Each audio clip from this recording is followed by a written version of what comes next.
So while we're isolating teams, let's isolate the home teams and the Ravens, who you just said is the team to beat outside of maybe Kansas City. So let's isolate the Rams, Commanders, and Texans. If you had to choose one to go on the deepest run, if not threaten the whole shooting match, it would be who?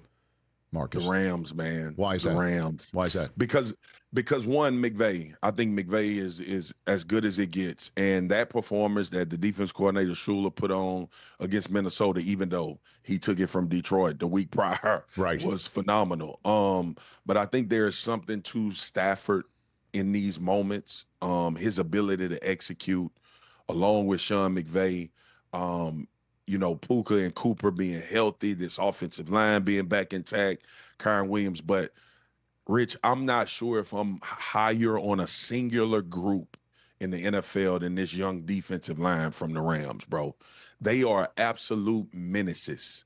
And I think they can dictate games. And we saw a lot of that against Minnesota. Obviously, the challenge gets heavier with Philly and that offensive line and what they can do. But the team that I think can challenge out of the NFC, because I have Philly going to the Super Bowl. But I think, we'll get the matchup here in a few days. But I think I 100% think the Rams can make a deep playoff run, barring they stay healthy. And with that experience and that head coach on the sideline and that defense playing the way they played, and Dan Orlovsky, I got to give him credit. We both actually have been on this talking about if the Rams get in the playoffs, it's scary. Because I always try to get people to think in this way, and this is probably why Andy and Pat and Travis have been so good. All you're preparing for is that 3 hours, bro. You're not worried about next week. You're not worried about playoff positioning. You're not worried about keeping guys healthy. What kind of minimal usage can we give a guy and still be effective?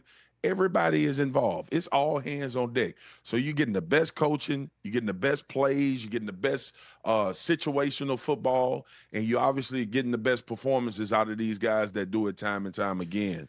And I think the Rams have a little bit of that mixture as well. So based on what you just said, do you take the Ravens and the Eagles to face each other in the Super Bowl? Is that what you're saying? Yeah, right that's now? who I got. That's who I have in the Super Bowl, man. Wow.